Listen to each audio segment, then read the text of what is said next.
KBR Prime, podcast for curious mind. Ketika saya butuh stem cell, saya nggak perlu ngambil stem cell saya. Saya cukup kasih sel kulit saya, lalu saya butuh apa? Butuh sel ginjal, butuh sel hati, butuh sel jantung. Nah, sel kulit ini bisa diubah menjadi stem cell-nya diarahkan menjadi sel yang saya butuhkan. Sehingga bisa diubah menjadi sel jantung, sel hati, sel saraf, sel apapun. Anda sedang mendengarkan Sains Sekitar Kita, dipersembahkan oleh The Conversation Indonesia dan KBR.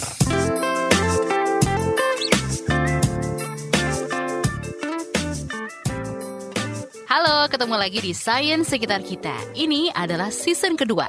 Cuma di sini nih, kita bisa kenalan sama peneliti-peneliti Indonesia. Dan ada yang kurang itu Naomi. Dan kita juga akan membahas hasil penelitiannya. Oh iya, sorry. Tentunya kita bakal bahas hasil-hasil penelitian mereka yang mencengangkan. Pastinya tetap dong sama Lutfi dari The Conversation Indonesia. Halo Lutfi, apa kabar? Baik sekali Naomi. Justru kamu nih kayaknya yang lagi ada masalah gitu. Di awal tadi kedengaran tiba-tiba ngeblank ngelamun gitu. Habis diputusin siapa sih? Ya nih maaf ya Lutfi dan science lovers semua. Aku tuh tadi ngelihat berita, terus kepikiran juga gitu, karena ada orang yang harus transplantasi jantung. Jadi orang itu tuh kan bawaan penyakitnya dari kecil tuh penyakit jantung. Tapi kasihan juga gitu loh, masih muda, masih remaja gitu Lutfi. Dan dia tuh lagi nunggu donor. Itu tuh yang bisa dibilang sedih dan juga miris. Coba aja ya, nih angan-angan aja, coba aja ada teknologi yang bisa bikin organ vital kayak jantung, ginjal, paru gitu kan, biar bisa nyelamatin banyak orang gitu loh. Kebetulan nih Naomi, concernmu ini sedikit banyak berkaitan dengan topik yang bakal kita obrolin kali ini, yaitu soal stem cell. Pasti bingung kan ya? Pelan-pelan nih, Okay. kita urai satu-satu. Sebagai pemanasan, aku ada pertanyaan nih buat kamu. Pernah gak sih misalnya kamu ini bukan terluka karena cinta ya, tapi kayak luka fisik, injury gitu, kayak misalnya kesayat lah atau apa. Oke. Nah, menurutmu apa sih yang terjadi pada tubuhmu saat ngalamin luka kayak gitu? Ya pasti pernah lah, kalau cuma kesayat kesayat batin juga pernah. tapi tetap ya. Mengurus dada. Tapi kalau luka-luka ringan kayak gitu pulihnya sih cepat. Istilahnya apa ya, kayak sel-sel kayak gitu kan bisa regenerasi sendiri kan lah ya, secara alami. Tapi itu yang bisa dibilang cuma butuh beberapa hari. Tapi emang kenapa nanya-nanya beginian? Nah, aku lanjutin dulu nih. Mm-hmm. Gimana kalau lukanya itu, tadi kan masih ringan, gimana kalau lukanya itu lebih berat lagi? Misalnya ada kayak orang kecelakaan sampai saraf tulang belakangnya putus, misal. Apa yang terjadi? Bisa jadi kan dia lumpuh gitu. Atau contoh lain seperti yang orang yang kamu dengar di berita tadi, kelainan jantung bawaan terus solusinya cuma transplantasi. Artinya, ada kayak jenis luka atau jenis kerusakan tubuh tertentu yang tubuh itu nggak punya kapasitas untuk regenerasi kan? Oh, iya juga sih ya. Ngeri juga kalau udah organ vital yang kena terus parah banget. Ya, nggak mungkin bisa diperbaiki atau disembuhin nggak sih? Tapi itu gimana rasanya kalau kita divonis berada di stage itu gitu, bakal drop dan juga hopeless juga kan? Apalagi ya Lutfi ya, cari donor itu kan susahnya pakai banget, sangat amat. Kalaupun ada, belum tentu juga cocok sama kita dan segala macam ya kan? That's true. Tapi what if I told you, suatu hari nanti manusia bisa aja punya kemampuan secara medis untuk numbuhin kembali sel-sel yang rusak akibat suatu injury yang berat. Ah serius nih bakal ada yang kayak gitu? Kayak jantung, paru-paru, ginjal rusak itu semua bisa regenerasi gitu sendiri. Jadi kayak nonton film ini nih, Wolverine, Deadpool, dan juga Old Guard gitu ya. Tapi kalau kita bisa jadi kayak manusia-manusia super gitu, itu kapan tuh kira-kira kita bisa sempat ngalamin hal-hal kayak gitu? Waduh, kalau yang kayak superhero kayak gitu nggak tahu ya. Mau. Tapi kalau misalnya membandingkan dengan film semacam Wolverine, ya mungkin itu kayak impiannya ke sana kali ya. Dan upaya menuju ke sana itu udah dirintis para ilmuwan di bidang biologi dan kedokteran melalui the magic of stem cell therapy. Oh, I see. Terapi stem cell itu yang kamu sebut di awal tadi ya? Mm-hmm. Emang itu cara kerjanya kayak gimana Lutfi? Untuk menjawab kekepoanmu itu, ya aku juga kepo sih. Untuk menjawab kekepoan kita semua, di episode kali ini kita akan ngobrol bareng dengan peneliti biologi dari IPB, namanya adalah Dr. Berry Juliandi. Nama saya Berry Juliandi. latar belakang pendidikan saya S1 di bidang biologi di Institut Pertanian Bogor. Lalu S2 saya mengambil bidang zoologi atau ilmu tentang hewan juga di Institut Pertanian Bogor. Lalu melanjutkan S3 di Jepang di Nara Institute of Science and Technology di bidang neuroscience molekuler. Dan kemudian saya menghabiskan sekitar 3 tahun postdoc di bidang stem cell biology and medicine di Nara Institute of Science and Technology dan juga di Kyushu University di Jepang. Nah, riset stem cell di Indonesia ini terhitung belum terlalu lama ya. Pak Berry ini misalnya ya adalah salah satu ilmuwan yang terlibat dalam upaya awal dari kampusnya untuk meneliti tentang stem cell ini. Beliau dulu dikirim oleh IPB ke Jepang untuk ngambil S3 ya, sekaligus mempelajari tentang stem cell, sehingga ilmunya bisa dibawa kembali ke Indonesia. Wow, Dr. Berry ini di Indonesia layak banget dong ya disebut ilmuwan terdepan dalam penelitian stem cell. Udah berapa lama sih waktu yang beliau dedikasiin untuk meneliti subjek ini? Iya, beliau salah satu yang cukup banter ya meneliti tentang stem cell di Indonesia. Totalnya sejak beliau S3 itu udah 12 tahun meneliti tentang stem cell ini. Oke, kita kan lagi mau ngebahas tentang stem cell ini ya. Tapi sejujurnya aku dan mungkin pendengar kita juga belum tahu stem cell itu apa. Monggo Lutfi dijelasin. Oke, stem cell di bahasa Indonesia itu kan disebutnya sel punca ya. Kalau secara istilah nih, punca itu kan artinya kayak menyebar atau bercabang gitu ya. So we're obviously dealing with sel-sel yang bisa berkembang menjadi sel lain dan memperbanyak diri. Tapi kalau katanya Pak Berry kayak gini nih. Pada dasarnya ya tadi kita berasal dari zigot yang stem cell. Kemudian dalam perkembangannya zigot menjadi berbagai jenis tahap ya sel, dan sebagian besar sel di tubuh kita itu menjadi sel yang kita sebut dengan nama terminal differentiated. Artinya sel yang sudah tidak bisa berubah jadi apa-apa lagi. Jadi misalnya sel kulit, sel hati, sel jantung, sel apa itu udah mentok dia di situ, jadi akan jadi sel itu terus. Tapi tubuh kita menyimpan beberapa stem cell di lokasi-lokasi tertentu dari mulai kita embrio sampai kita dewasa.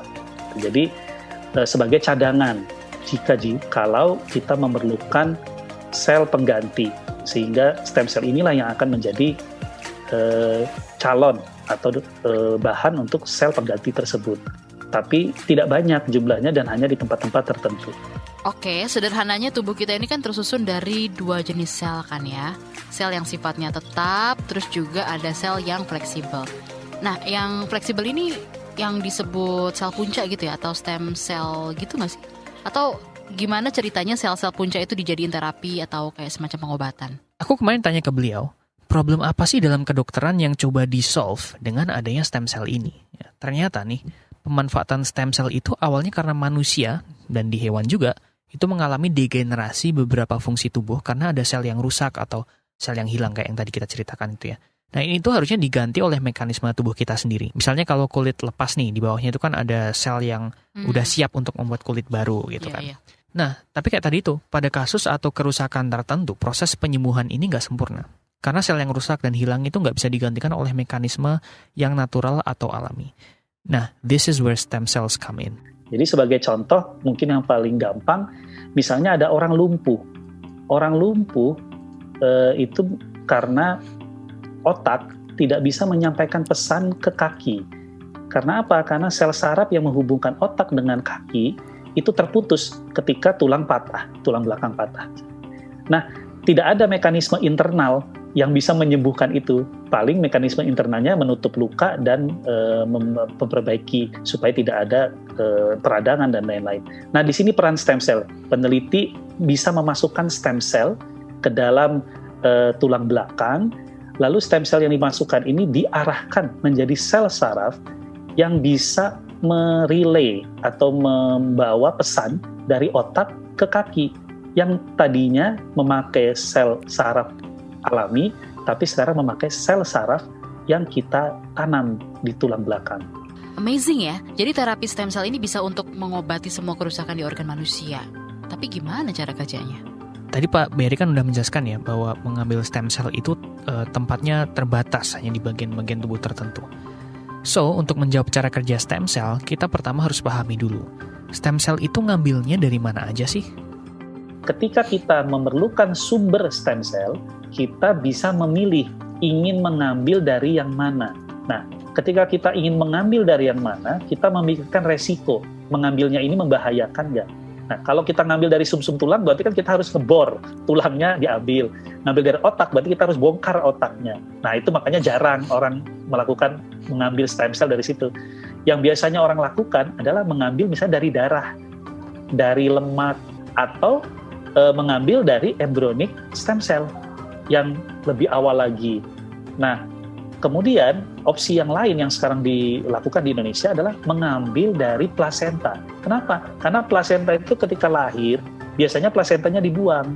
Ternyata di dalam plasenta yang sering dibuang itu juga banyak stem cell yang jenisnya adalah mesenchymal stem cell kita sebutnya. Nah, itu jadi kita mengembangkan ngambil sumber-sumber dari yang non-invasif utamanya. Itu tadi beberapa contoh tempat di mana kita bisa mengambil stem cell. Tapi itu kan contoh di tubuh manusia ya, yang udah berkembang itu. Tapi kalau kita misalnya rewind nih, ada juga sumber lain. Misalnya ketika sel itu baru dalam tahap awal berkembang dan lagi banter-banternya, yaitu embrio. Stem cell itu ada tahapannya. Dari mulai embrio sampai kita dewasa, seperti sudah saya terangkan. Nah, yang paling awal tadi zigot, tapi zigot tidak bisa dipakai untuk terapi dan lain-lain. Nah, yang pertama kali ada itu yang bisa kita pakai adalah di tahap yang namanya blastula. Jadi kalau zigot membelah menjadi banyak, itu kita sebut dengan nama morula. Lalu morula menjadi bola yang disebut blastula. Di dalam blastula itu ada namanya inner cell mass, kumpulan sel yang menjadi fetus nanti. Blastula ini ada setelah sekitar 7 hari fertilisasi. Jadi kalau ada sel sperma ketemu ovum, dalam jangka waktu 7 hari itu kita bisa ambil inner cell mass-nya menjadi embryonic stem cell. Aku berusaha nginget-nginget nih ya. Berarti stem cell untuk terapi yang berasal dari embrio itu bisa diambil pas sel di tahap blastula. Ya nggak sih? Yeah. Ini kayak pelik gitu nggak sih? Mana nggak kelihatan lagi kan ya kayak apa blastula itu gitu kan? Mungkin kalau ngambil stem cell dari bagian tubuh seperti sumsum tulang belakang atau lemak atau usus atau kulit gitu, aku masih ada sedikit bayangan lah gimana cara ngambilnya. Lah tapi kalau embrio itu gimana caranya, Lutfi? Nah, itu aku juga penasaran dan kemarin aku tanyain ke Pak Berry gitu. Nah, awalnya aku kira tuh kayak ada prosedur yang kayak bisa nge-ekstrak stem cell ini dari rahim waktu awal kehamilan, terus orangnya dibayar supaya mau untuk stem cell embrionya diambil untuk riset or something like that lah. Tapi ternyata nggak gitu cara ngambilnya, Naomi. Jadi kebanyakan embryonic stem cell ini diambil dari in vitro fertilization. Jadi dari fertilisasi yang in vitro. Jadi untuk misalnya metode yang sama untuk bayi tabung. Jadi sel sperma dan ovumnya itu sudah diambil dulu, dimasukkan ke tube atau petri dish, difertilisasi oleh peneliti di petri dish gitu. Jadi ketika dia menjadi blastula, maka nanti ada jarum yang masuk tuh ke dalam blastula, itu nyedot inner cell mass. Nah, sel-sel yang tersedot itulah yang dikultur di petri dish menjadi embryonic stem cell. Oh, berarti cuma bisa dilakuin untuk metode bayi tabung gitu ya, Lutfi ya? Terus kalau udah dapat nih ya, misalnya stem cellnya, terus gimana cara gunainnya untuk nambal kerusakan organ tubuh? Nah, kalau sel pada umumnya, Naomi, itu kan kayak range potensinya itu kan berbeda-beda ya. Ada yang kayak misalnya berkembangnya dia cuma jadi satu jenis sel doang, kayak unipotent, kayak sel kulit tadi tumbuh ya jadi kulit aja misalnya kayak gitu. Ada yang potensinya lebih ini lagi bisa berkembang ke kayak jenis jaringan dan beda-beda. Terus ada yang sangat-sangat potensial ya, bisa berkembang jadi banyak hal, misalnya kayak pluripotent, itu dia bisa jadi jaringan ini, jaringan organ itu, dan seterusnya. Nah, ketika stem cell yang dipakai yang jenisnya potensial tinggi itu bisa berkembang jadi banyak hal, artinya kan kita harus hati-hati banget ya ketika memakainya untuk pengobatan. I mean, kalau nggak dilakukan dengan baik medical prosesnya, misal niatnya mau nyembuhin tulang belakang atau tulang apa, malah selnya berkembang jadi organ lain, kan serem ya. Iyalah, serem banget. Aku akan jelasin bahayanya ini sedikit lebih banyak lagi di nanti ya. Tapi untuk sekarang, Pak Berry jelasinnya gini. Nah, karena stem cell kalau diingat tadi bisa menjadi berbagai jenis sel, maka ketika kita transplantasi atau kita gunakan, kita harus mengarahkan ke arah yang kita inginkan. Jadi stem cell itu kalau yang paling tinggi tingkatannya kita sebut dengan nama embryonic stem cell, ya, sel puncak embrio, itu dia bisa menjadi sel hati, sel kulit, sel jantung, sel, sebutkan saja semua sel di tubuh kita, dia bisa jadi. Jadi kalau kita transplantasi tanpa diarahkan, maka dia akan menjadi sel jenis yang macam-macam di tubuh kita dan maka malah mungkin berbahaya dan tidak diperlukan. Oleh sebab itu tadi ada kata-kata diarahkan. Nah, bagaimana diarahkannya? Kita memberikan perlakuan kimiawi, ya, dan perlakuan perubahan genetika terhadap stem cell itu sehingga dia berubah ke arah yang kita inginkan. Jadi misalnya tadi stem cell yang kita tanam di tulang belakang, supaya menjadi sel saraf, itu kita bisa masukkan senyawa kimia yang disebut dengan nama valproic acid atau asam valproat. Nah, asam valproat ini mampu mengubah susunan epigenetik daripada gen dari saraf di sel, sehingga stem cell hanya berdiferensiasi atau hanya menjadi sel saraf. Dia tidak akan menjadi sel yang lain ketika ditransplantasi. Nah, ini kenapa kita bisa tahu hal itu? Karena sudah ada penelitian dasar terkait regulasi genetika dan epigenetika dari stem cell. Wih, keren banget dong ya kalau kita udah tahu caranya terapi stem cell itu gimana.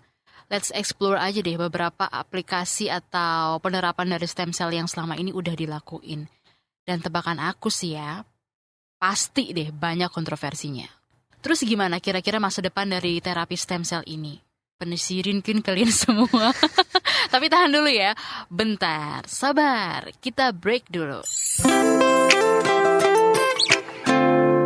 Anda sedang mendengarkan Sains Sekitar Kita. Dipersembahkan oleh The Conversation Indonesia dan KBR. Masih di Sains Sekitar Kita, di episode kali ini kita lagi ngebahas tentang stem cell. Masih bersama Lutfi dari The Conversation Indonesia. Halo Naomi, udah kenyang makan siangnya? Wow. Aku mau ingetin juga nih buat teman-teman, jangan lupa untuk dengerin juga episode-episode kita yang sebelumnya ya. Oh iya dong, harus itu. Obrolannya seru-seru semua, dijamin gak ngecewain. Tadi kan udah kita bahas tuh ya tentang terapi stem cell. Seperti yang kita janjikan sebelum break, kita bakal explore nih beberapa aplikasi dari stem cell yang selama ini udah dilakuin dan juga kontroversinya. Dan please, correct me if I'm wrong ya. Stem cell terapi ini kan baru. Tadi di awal Lutfi juga mention kalau di Indonesia itu risetnya belum terlalu lama. Ya, salah satu yang terdepan untuk meneliti ini kan Dr. Berry ya? Ya, bener banget Naomi. Kalau aku baca-baca, penggunaannya stem cell yang paling umum itu adalah terkait darah. Gitu, kalau bahasa fancy-nya tuh hematopoietic stem cells, istilah medisnya gitu. Okay. Misalnya ngambil dari sum-sum tulang belakang untuk nyembuhin misalnya leukemia atau apa gitu.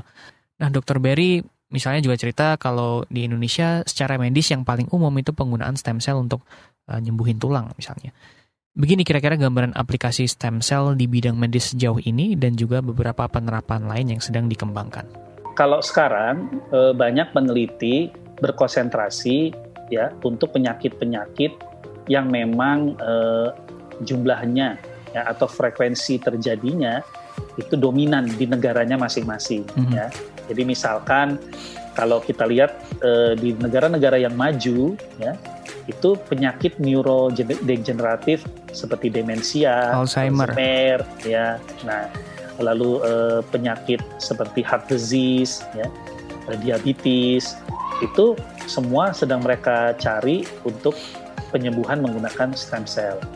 Tapi di negara-negara yang yang relatif belum maju, kebutuhannya agak berbeda karena kebanyakan di sana justru penyakit-penyakit infeksius atau penyakit-penyakit yang infeksi dan itu sebetulnya tidak perlu peran stem cell ya. Jadi kayak penularan karena bakteri, penularan karena virus, tapi mereka mungkin memerlukan untuk yang kecelakaan misalnya ya, orang-orang yang lumpuh, untuk orang yang patah tulang ya, orang yang mengalami kelainan pada sistem peredaran darah gitu. Oke. Jadi lebih berbeda-beda setiap negara. Kalau di Indonesia yang sudah jelas accessible itu untuk terapi tulang, ya. Misalkan ada yang tulangnya patah, ada yang radang tulang gitu. Pokoknya berhubungan dengan tulang, itu di Indonesia kita sudah bisa terapi dengan stem cell untuk penyembuhannya. Tapi selain itu ternyata ada juga penggunaannya secara non medis yang cukup populer nih, misalnya itu untuk estetika atau kecantikan, misalnya untuk meremajakan bagian tubuh yang udah mulai rusak lah dan seterusnya. Misalkan begini, sekarang yang sudah ada itu misalkan ada orang yang kelebihan lemak di tubuh dan biasanya ini melakukan yang namanya prosedur sedot lemak misalnya. Nah, lemaknya ini biasanya dibuang gitu kan.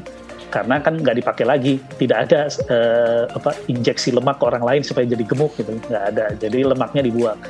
Nah ternyata dari kumpulan sel-sel lemak yang disedot itu ada stem cell-nya, Jadi ketika seorang mengalami sedot lemak, maka bisa diisolasi stem cell dari sel-sel yang tersedot itu, ya, sehingga stem cell-nya ini bisa disuntikan kembali ke orang itu. Kalau yang ini aku paham. Menarik ya. Ini kan kayak kill two birds in one stone. Kalau dalam peribahasa Indonesia, sekali mendayung 2-3 pulau terlampaui. Sambil menyelam minum air. Bisa.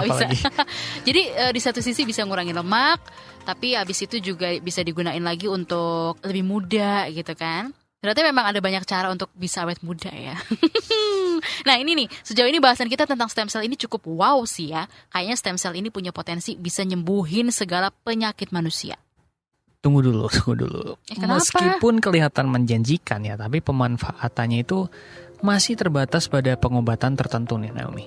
Namun ada beberapa yang memang belum diizinkan untuk manusia. Hanya boleh dilakukan di hewan. Sebagai contoh, yang bisa dilakukan di manusia, seperti tadi saya sebutkan, misalnya tadi memakai lemak, ya, yang akan dibuang, lalu diambil stem cell-nya, disuntikan kembali ke manusia. Lalu ada juga yang menggunakan stem cell dari orang lain, ya, misalnya dari plasenta bayi, lalu disuntikan untuk memperbaiki, misalnya kelainan pada tulang, ya.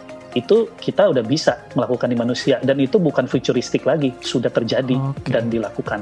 Tapi yang futuristik itu misalkan yang tadi tulang belakang, ya, transplantasi stem cell untuk orang-orang lumpuh, itu baru diuji coba di hewan. Kenapa nggak bisa di manusia? Karena resikonya masih tinggi. Jadi peneliti dan lembaga pengatur etika dan lain-lain itu masih memikirkan, ini etikanya gimana kalau sampai ada orang lumpuh diaplikasikan dengan stem cell, apakah dia betul akan bisa jalan atau malah jangan-jangan stem cell-nya berubah menjadi tumor misalnya atau menjadi kanker gitu, dan seterusnya, dan banyak faktor-faktor resiko lainnya. Jadi ini maksudnya sejauh ini penggunaan yang relatif aman itu misalnya untuk kecantikan gitu ya, karena fungsi stem cell-nya lebih ngerangsang sel tubuh untuk regenerasi. Iya benar, jadi kayak bukan berkembang jadi aneh-aneh tapi lebih ke merangsang, menstimulasi gitu. Oke. Tapi untuk penggunaan yang lebih canggih kayak misalnya terkait transplantasi stem cell, itu sampai sekarang kan risetnya masih on progress. Betul banget, memang untuk stem cell yang lebih canggih itu ya, itu harus lebih ketat gitu pengawasannya.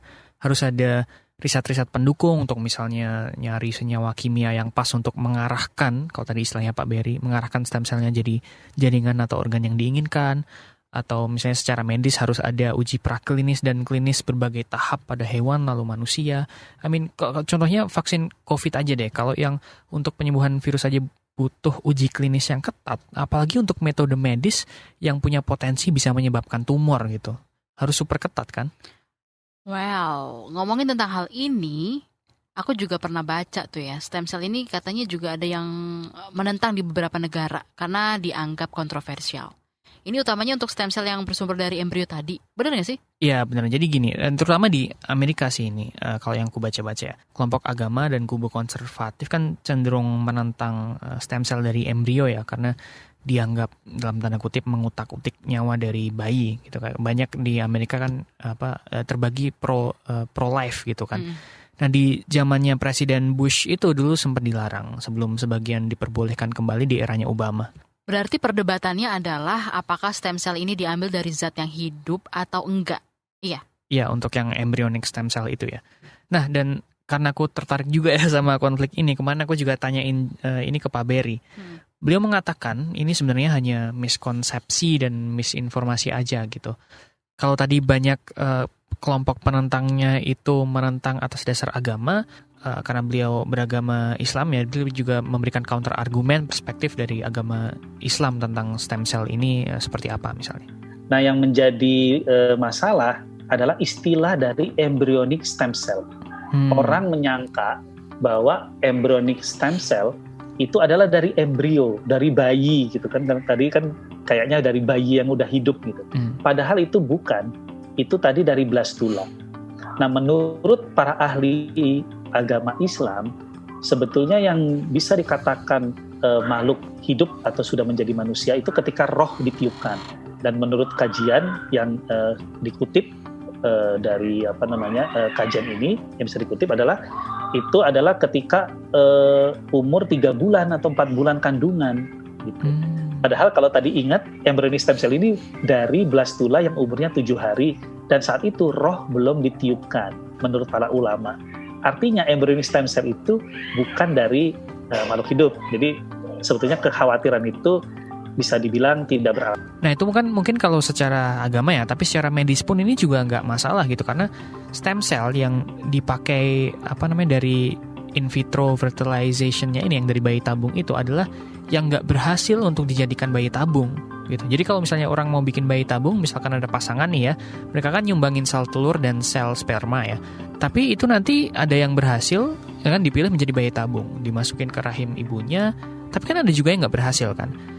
Nah, yang nggak berhasil inilah yang dipakai dengan persetujuan orang tua tadi itu untuk dijadikan embryonic stem cell. Oke, kita dari tadi udah ngebahas mengenai cara kerjanya stem cell, aplikasinya yang beragam, terus juga beberapa batasan-batasan pengobatannya lah ya, bahkan sampai kontroversinya. Sekarang saatnya kepo tentang gimana sih masa depan terapi stem cell ini, Lutfi. Nah, kemarin aku tanya ke Pak Berry, apa aja sih yang exciting gitu dari riset tentang stem cell ini, yang ongoing, masa depannya kayak gimana. Dari beberapa jawabannya, ada satu yang menurutku menarik. Jadi stem cell terapi sejauh ini kan ngambil stem cell itu dari suatu sumber ya, ya sumber tulang belakang lah, atau dari lemak lah, atau dari mana lah itu tadi. Lalu ini dipakai di jaringan atau organ yang butuh disembuhin.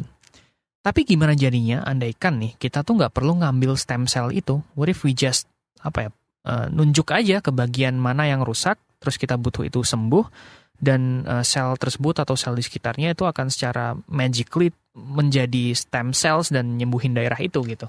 Inilah yang coba dilakukan oleh Profesor Shinya Yamanaka, peneliti stem cell dari Kyoto University, yang karena penemuannya ini menang Nobel Kedokteran tahun 2012. Nah, Shinya Yamanaka ini hebatnya menemukan bahwa sel fibroblast atau sel yang membelah di kulit itu yang sudah menjadi terminal differentiated cell atau sel yang sudah sempurna, tidak bisa balik lagi menjadi stem cell, itu dengan bantuan ekspresi atau overekspresi lebih tepatnya 4 gen bisa menjadi ya, jadi ada 4 gen ya yang SOX2. Jadi kalau saya sebut juga mungkin nggak ada yang ngerti ya, karena gen ini bukan gen yang umum didengar sehari-hari ya. Jadi ada SOX2, KLF4, MYC dan seterusnya. Tapi intinya 4 gen ini adalah regulator utama dari kemampuan stem cell. Jadi sel kulit yang tadinya tidak punya kemampuan stem cell, ketika diinduksi dengan overekspresi dari 4 gen ini, kembali menjadi stem cell, sehingga sel kulit berubah menjadi stem cell yang pluripotent atau bisa menjadi sel apa saja, sehingga bisa diubah menjadi sel jantung, sel hati, sel saraf, sel apapun. Artinya apa? Ketika saya butuh stem cell, saya nggak perlu ngambil stem cell saya cukup kasih sel kulit saya yang metode pengambilannya tidak terlalu invasif, sehingga sel kulit saya itu bisa menjadi stem cell. Lalu saya butuh apa? Butuh sel ginjal, butuh sel hati, butuh sel jantung. Nah, sel kulit ini bisa diubah menjadi stem cellnya diarahkan menjadi sel yang saya butuhkan. Sehingga tidak ada permasalahan imunitas, penolakan, dan tadi masalah invasi. Oh oke, jadi itu tuh masa depan dari terapi ini gitu ya.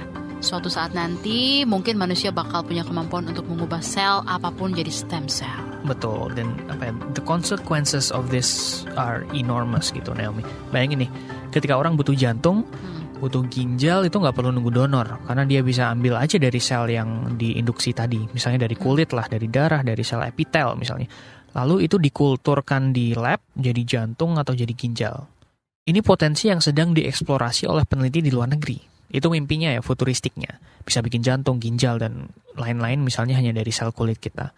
Selain itu artinya juga, dan ini yang menurutku cukup keren ya, ini bisa untuk mengembangkan apa yang dinamakan dengan pengobatan personal. Lah kok?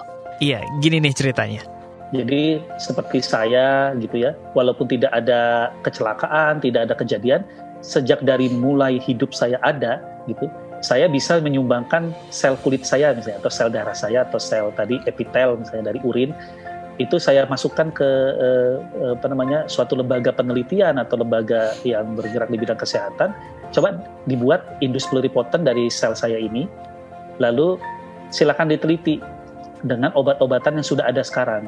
Nah, nanti penelitinya misalnya ada obat untuk jantung, dia bikin sel jantung.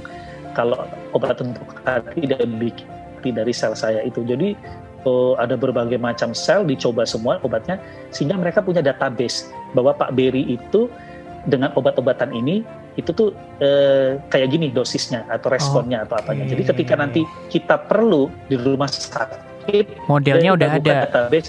Oh, saya mau ngasih misalnya saya mau ngasih paracetamol. Oh, kalau Pak Berry kalau dikasih paracetamol 500 mg nggak boleh karena selnya lebih sensitif terhadap paracetamol. Berarti dia 250 mg aja. Gitu. Atau jangan pakai paracetamol, dia nggak cocok, dia harus pakai yang lain gitu.